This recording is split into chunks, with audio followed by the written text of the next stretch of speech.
Welcome to another Hollow Knight video, and this time it will be a tier list of all the bosses. As a background, I will go with Pantheon of Hollow Nest to show off the bosses, and we will go with the same order. As a disclaimer, I rating those bosses purely on the mechanical side, so I'm not taking into account visuals, music, story, or reward or anything like that. It's purely about their skills, how you fight them, how I feel fighting them, do I enjoy that, or how excited I am to play. So if boss is really cool, really funny, or has amazing music, I'm not taking that into account. So coming up first is Vengefly King. This is a small bonus boss that's near Crossroads, and it traps Zod, so overall that's a very easy fight.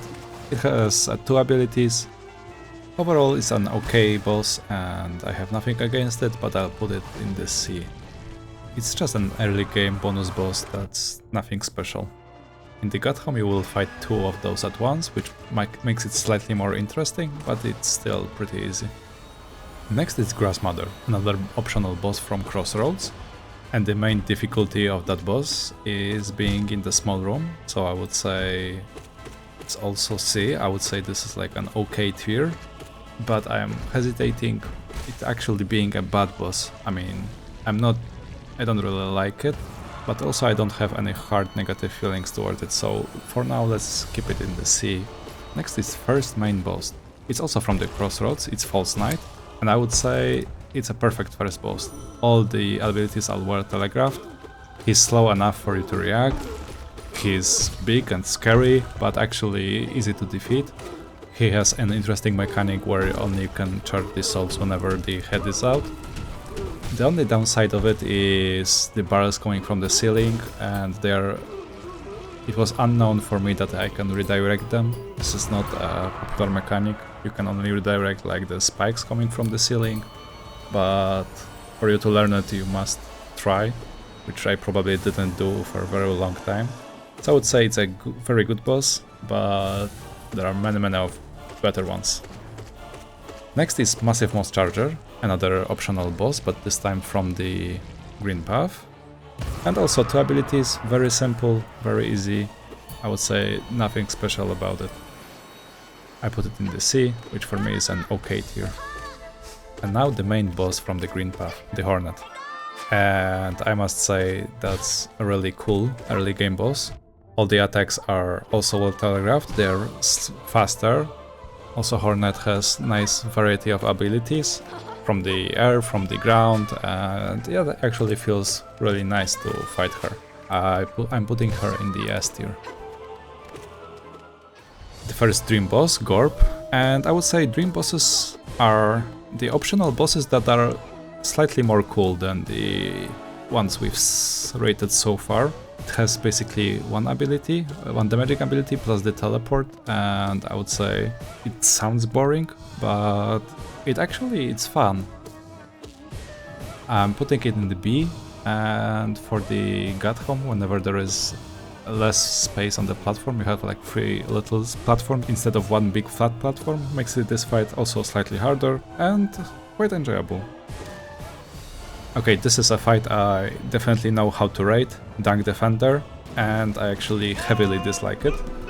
And there is something that probably is hard for me to tell, but it felt like chaotic and very badly telegraphed what the boss is going to do, and the fact that whenever boss is underground, you can kick him out with your descending dart. This is also like a hidden mechanic, it was never used before, it's never used after. I very heavily dislike that. And for me, Dunk Defender is one of the worst fights in the game. Soul Warrior. This is a bonus boss, basically guarding the entrance to going to the Soul Master. And I must say this is a really cool bonus boss, or maybe like smaller boss. Yeah, it has like attack from above, attack from the side, and the projectile, but it makes it really cool to fight against, I would say. The simplicity here is really good, and I'm putting him in the A tier. Brooding Malek is pretty interesting. I would say the projectiles are pretty easy to avoid, you just look on the top, but there is a tricky part. Whenever you look up, then he is going to swing with his like nail, and that makes this fight much more difficult, and overall it's quite enjoyable. You cannot disrespect him, and that's pretty fun. Now Nailmaster Oro, and later on also Mato, it's actually a pretty fun fight. I would say all the God Home fights are really good. And this one feels really satisfying once you learn how to deal with them. They might seem scary and big, like probably much more powerful than small knight you're playing, but the fact you can parry their attacks and fight them back, it feels really satisfying. So they are definitely... I would say this is an S tier. It obviously takes more time to learn it, but yeah, this is the DLC. So the difficulty is a different part, but very often difficult fights are also really fun to play. And this is not like annoyingly difficult, basically challenging in a fun way. Now Zero, another dream boss, I would say, yeah, also similar as Gorb, one ability, but later on he speeds up while he loses health, so very similar to Gorb. Mainly here losing to Gravity, which is like the harder version of that boss on the God Home, but in the regular game, whenever there is like a single wide platform, it's very easy fight. But since on the God Home it's slightly harder, I will put him in the B. As soon as I find him, oh, there it is, in the B. Now Crystal Guardian. The best part of this boss is that he's guarding the bench, and that's very cool touch, but he's also very simple, there's nothing special other than putting heal in the C. Also another cool thing is that you cannot hit him from above, he has like the helmet, and yeah, that's a cool thing. But I'm still putting him in the C, I know. Let's put it as first boss in the OK category. Now Soul Master, this is another great early game fight. I loved it from the very beginning and I love it still. The second phase is slightly awkward, but I understand it's just a speed up from the base pace and probably makes it more exciting. But I love all the abilities. I love the part that he's faking sometimes the dive and you need to react. Yeah, this is also probably the first boss that reacts to your movement. If you dash too far away, he will react to it, and it feels like you're playing versus someone who thinks and not just does blindly a pattern. So definitely a great fight. Another one coming through is Obobbles, but I would say this is not an exciting fight. It's at the end of the second Colosseum of the Full trial. I would say there is nothing special, and probably we should treat it like a bonus boss. Yeah, I'm happy it's in the game, but it's not the fight that I like. And I definitely don't like doing it hitless. Now, Mantis Lords. It obviously is the best early game fight, as I said in my guide video. I love everything about it. It's probably... I don't know what it is, because the simplicity is obvious. You fight the single Mantid, the abilities are well telegraphed, they're either horizontal or vertical attack, or they're throwing the blade. It seems very simple, but once there are two bosses, the harmony they are playing and the style you need to dodge feels so amazing. It's definitely an S+ fight, and yeah, I wish to see more fights like that. This is absolutely amazing. And now, in the God Home, you will be playing all three Mantis at the same time. It's a Sisters of Battle fight, and yeah, I would say it's a different fight. I mean, you cannot improve the Mantis Lord fight. I would say it's already perfect. I mean, if you try to improve, it doesn't work, but it's also exciting. I love it. It's a different touch on it, but it's not as good. I mean, it's obviously harder. It's obviously interesting because it's different. But I'm still in love with regular Mantis fight, so the Sisters of Battle is an S tier. Maybe what's lovely in the Mantis Lord fight is the fact that you're only having dash and nothing else. So your own movement is also very basic. A single jump, a single dash, and that's it. And here in the Sisters of Battle you need to shadow dash through, maybe descending dark, maybe double jump, so it's much more complicating. really happy it exists. It's a great fight. I will not rate it higher just because it's harder. I don't see fights like that. Another dream boss, Marmu. And yeah, is it just single ability? I mean, probably another like teleport plus ability, which is just charge towards you, and I don't like to chase it. I mean, I never even cared to check how to do it, and maybe this fight annoys me. But if you chase, it's bad, and if you did chase, it's also bad. So I'm definitely going with like bad here. Another optional boss, Flugmarm, and that's supposed to be a ad management fight, I guess, but it's very easy to kill, very easy to... I don't know if it's a cheese, you just burst it down. It has little HP and little interesting going on. I also put it in the D. Now, Broken Vessel. That's a pretty enjoyable fight. It defends the double jump improvement, and that's a version of your character. It also has the nail, has the dash, has like a descending dark variation. I would say I really enjoy playing versus it, but there's like nothing special in the Broken Vessel fight, so I put it in the A. Galleon, a dream boss that's one of those guys I don't like really. He's just floating and the abilities are chasing me, but I don't know, I don't find it that interesting. Basically you are caring about the main weapon, which is hard to avoid, and the other ones are just whatever. Overall the fight is just okay. Paintmaster Shio is a fun variation of his brothers, and he's using his paintbrush. He has similar attacks but with a different touch, so it's definitely funnier. And definitely more annoying because this paint very often hits me for no reason. I'm just getting randomly hit by it. So it's harder in an annoying way. I enjoy it, but it's only slightly worse, I'd say. At least you are fighting one boss, so from that side it's more manageable. Hive Knight is a fight that initially I disliked, and once I learned it, I find it pretty cool.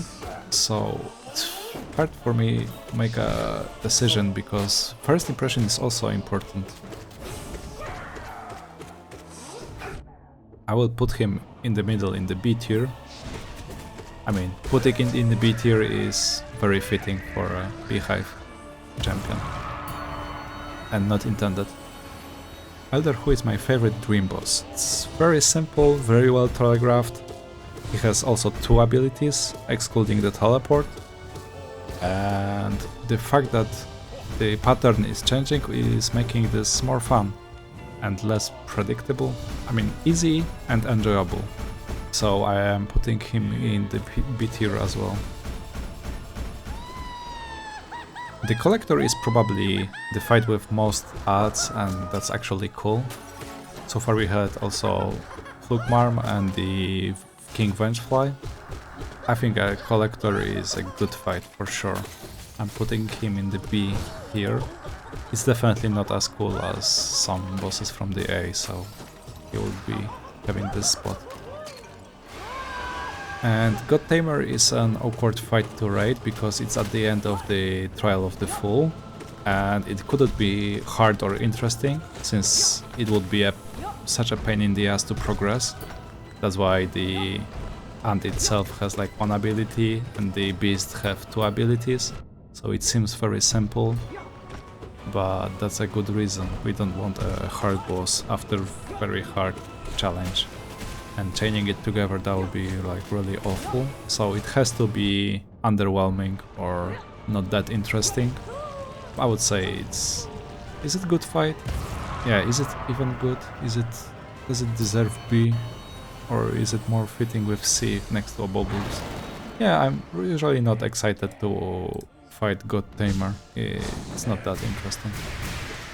Now, Troopmaster Grim is probably one of my favorite fights. That has many factors, like art, the music and everything, but also the fight itself is such a cool encounter. From my point of view, it's definitely S+. There is nothing bad about this fight. In the gut home, the music for this fight is worse than the original. That's probably the worst thing about it. I especially love whenever there is a puffer fish and the music goes crazy. That's the best part. Orchard Knight's fight is a fight with multiple bosses, like there is like a no main body, and you're fighting like 6 or 7 of them. Even though they have only 3 abilities, I would say it's very enjoyable to fight them. Sometimes doing the hitless challenge here might be annoying because you're getting rolled from the other screen. You don't know how exactly they will run at you, so that might be pretty annoying, but it's also very cool to manage them. Umu is a weird fight to raid because originally in the main game you will get help from the NPC, and that makes this fight very boring. It's a platforming challenge where you need to dodge the electric sparks and that's it. So in an original game I would even say it's a bad fight. Yeah, but in the God Home you need to manage those little ads and in order for them to explode somewhere close to the boss, and that makes it actually so exciting. And that's why it's hard to rate, because I don't know if I'm rating the base game Umu or the God Home Umu, because those are 2 different fights. And I would put one in the D and the other one in the B, so maybe make them somewhere in the C, because I'm sometimes excited to play this fight and sometimes not. It's a little bit random with the order, how they spawn, where they spawn, and what the then electric spark attack will be. So there will be a day where I enjoy this fight and there will be a day I absolutely hate it because I got unlucky. But I'm putting in the C, but as you know, I enjoy the God Home version much more. Next fight is Nosk, which here in the God Home is Winged Nosk, and in the base game just Nosk. And let me think, because Nosk has like absolutely amazing ambience. The music, this spookiness, the transformation, everything about it is like amazing, and the fight itself is okay. It's matching the music, it's like a big scary unknown thing, but mechanically it's not that exciting. So I'll put it as an okay fight, and Winged Nosk is very similar, so that might be the worst God Home version of a fight. And I'm actually not excited this fight exists. I know I'm not that good at it, especially on this recording. I have it like hitless, that's not a problem. And the blobs falling from the ceiling, I mean not the ceiling, the blobs falling from the boss is very annoying to avoid. I'm not exactly sure where it's going to land, and it's rather hard to calculate. It's an okay fight, nothing amazing. When it comes to Great Nail Say Sly, at the very first time I saw this fight I thought it's impossible. The boss is so small and hard to hit, the weapon is absurdly big and he has a lot of range, and I thought it's absolutely impossible to win. But once I learned this fight I started appreciating it a lot, and it feels amazing to go through it hitless. And the only downside of this fight is basically the last phase, or second phase, however you want to call it. It feels a little bit random, but besides that, this is absolutely amazing fight. He's using the nail art abilities, you can parry them, if you're a smart dodge easily most of them. Some of them are a little bit harder, you need to get creative. I absolutely love this fight, it's an S. The only thing that stops it from being S+ is the last phase. Now the Sentinel Hornet, the harder version, is, I would say, as good as the original version. There are 2 differences. One is the boss is parrying now.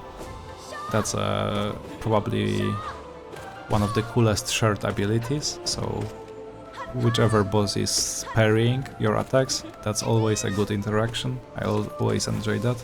So that's a good addition, and those spiky balls that added, they are whatever, but yeah, she keeps her place in the S tier.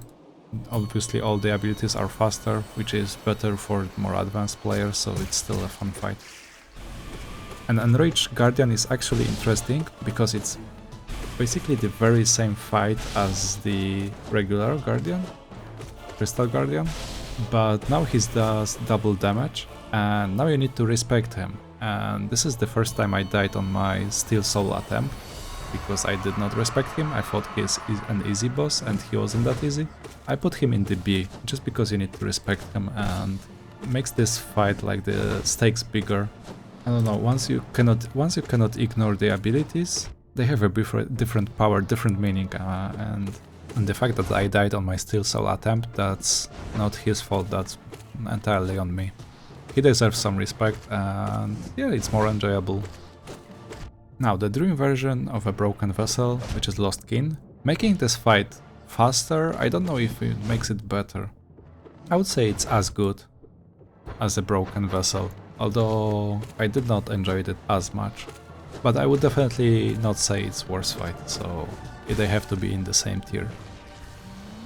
Another dream fight that's probably not loved by people is No Eyes. It's purely platforming. The boss doesn't have any contact damage, so you need to jump between the ghosts and try to find a way to sneak the damage, and yeah, it doesn't excite me. I can say I dislike it. Traitor Lord is a fight you can pretty easily go through, but I still find it a good fight. Even though it has only like 4 abilities, but it's all well telegraphed, well done, the boss is like fast and strong. I would say it's good. It's a B tier, nothing special, but I enjoy it. Or maybe it should be A tier, let me think for a second. Yeah, some guys from the B tier are just too lame for the Traitor Lord. But the Traitor Lord is still nothing compared to the ones she left, which are the Sisters of the Battle and the Mantis Lords. So he is the loser, I mean she is the loser on that. Now White Defender. And that's a better version of a Dunk Defender, for sure. It doesn't have the cheese with him kicking him out of the underground, but I still don't like it. But the fact you can play a ball with him makes this fight a little bit more fun. I would say it's a B tier. Soul Tyrant, a dream version of a Soul Master. Speeding up all his abilities is very good for experienced players, so we still have a challenge and still have such a good fight. Because Soul Master very quickly becomes too easy, Soul Tyrant fixes those problems. It's a better fight for me just because I'm experienced, but it's as good as Soul Master. Now probably most talked about Dream Boss, Markov. I tried to say something nice about him, but I don't know what exactly. Sometimes I found it enjoyable of dancing between those spears and jumping on his heads or shield, but in the end it sometimes feels too random, and I very dislike that. And so I usually dislike this fight, and whenever I try to do it hitless, I hate this fight. So sadly it's going in the D tier. I mean, he's very easy to kill, but it doesn't make it fun. Grey Prince Zod, it's definitely one of the funniest fights, but this is not what I'm ranking. I'm ranking purely on the mechanics and fun to play. I mean, it's very chaotic fight, it's unpredictable. It might be annoying, although I don't find it that way. There are some counters. It's a hard fight, that's for sure. I got hit way too much here, even though I did hitless not that long time ago. I would say it's a good fight. Nothing special, it's good, definitely better than White Defender. And Failed Champion, this is a dream version of False Knight, which I liked, but the dream version is too fast. So original boss is too slow, and this one is too fast, deals 2 damage. I actually dislike that fight. I put it in the OK, because it's not as bad, but it's a big downgrade from the original. I think this is one of the bosses that probably should not be made into the dream version, or felt too overtuned, I don't know. Him doing 2 damage is more fitting to the body size, like the armor is huge and the weapon is also very huge, so it probably should do 2 damage, like in theory, but it doesn't feel fitting for him to be so fast. And the fact that you can cheese this fight, it doesn't make it better. Well, now the dream version of my favorite fight. As you remember, it has all the same abilities, some variations are different. And there are one new ability, which is probably not exciting, but it's also cool. I overall will say it loses nothing, it increases in speed, in stakes and excitement. It's definitely an S+ fight.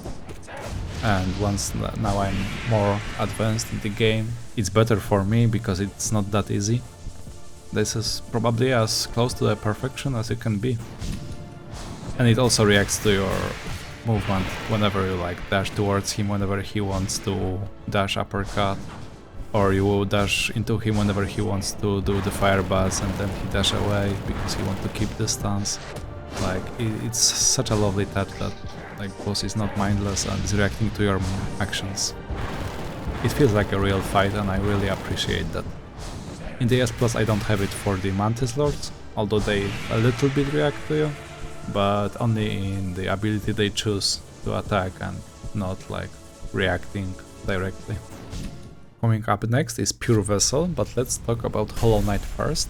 And Hollow Knight is absolutely amazing last boss, and I say about everything about the visuals, about the music, the atmosphere, the story that is being told. It's the most beautiful and perfect fight, but when it comes to mechanics only, I would say it's an S tier. It lacks a little bit of something and it's probably hard to tell. It's definitely a very enjoyable fight, and probably the only reason I'm putting in the S is just because the Pure Vessel fight is making it better. I don't know if this is what was lacking to the perfection, and I'm not saying about dealing 2 damage per ability, but him being faster in like triple slash ability, it makes it so exciting to dodge or to parry or to dash through, and he's reacting to your actions with the parry. What's also exciting is you need to make use of your abilities, and not only damaging abilities but also movement abilities, so shadow dash or like descending dark, so you need to avoid the damage while keeping your position. Those 2 fights are absolutely amazing, and I say the Pure Vessel is slightly better and it saves the spot in the S+. But as I said, for the Hollow Knight, the visuals, music and the storytelling is unmatched for any other boss. Even though there are some abilities I don't like in the Pure Vessel, this fight is so amazing. And what comes next after the both Hollow Knight and Pure Vessel is Radiance. And let's speak about regular Radiance first. So it's awesome with many abilities that also combines platforming elements, which I would say is fitting for the last hidden boss or last bonus boss. I don't know how to exactly say it, like last phase of the boss. Whenever we speak about the visuals and the music, it feels grand, it feels like you're climbing with other shadows and it's exciting, and yeah, it's absolutely lovely to play. But when we speak about mechanicals, I would say it's a good diversity. You need to also make a good use of your spells, of your invincibility. You have now no choice because of the laser wall, and you either get 2 damage or you avoid that. I would say it's very well designed, but I prefer other bosses that don't have like those platforming challenges, like flat arena and 1v1, that's what I love, and the exception for the Mantis Lords. But this is my favorite fight, that's why that's why Radiance is in the S tier. It's still an amazing fight, but not my favorite. And when it comes to Absolute Radiance, I haven't done this boss for a while, and compared to the Radiance, I thought the difference is only in the last phase, and the Sword Burst is a doubled, and that should be it, but all abilities are coming much faster. It's completely different tempo. I was really caught off guard. Then I reminded myself how much time I spent to complete the Pantheon of the Hollow Nest, and it was not a good time. So in my opinion, the Absolute Radiance is a bit overtuned, and that makes that boss worse. I understand it's an ultimate challenge for all the Hollow Knight fans, and it's supposed to be hard, and it was hard. I did the Pantheon of the Hollow Nest twice, or maybe 3 times, but it doesn't make it fun. So it's a bit overtuned, but overall sometimes enjoyable. And definitely whenever you finish this fight. That's enjoyable. And I don't know how to feel about third phase, where you can fly above the camera basically and the orbs disappear there. I don't know if it's a cheese or if it's a glitch, cheese, or intended interaction, but it feels pretty weird and I would not know that without the guide. That's pretty much my tier list. I really enjoyed the fact that from the early game you have like the False Knight, Hornet, Soul Tyrant and Mantis Lords. They are in the top tiers. Those are the main bosses from the first 4 locations and they are absolutely amazing. This is a great first impression for all the players. You might think that most of the bosses are in the bottom tier, but not every boss is supposed to be exceptional, and this is my personal opinion, and it's obviously different from everybody else's. Oh, and I forgot about the last boss, actually. Let's add a new tier, it will be a Z tier, and that's for Zod. For a regular Zod at the end of the Trial of the Warrior Champion. Who remembers? He deserves his own tier, he's unmatched with anyone else, and it's definitely nowhere close to the Dream Zod, that's a real Zod. So that's my tier list. If you think I've made some egregious mistake, then tell me and we can discuss it, but overall I'm pretty happy with my tier list there. Thank you for watching and see you in the next one.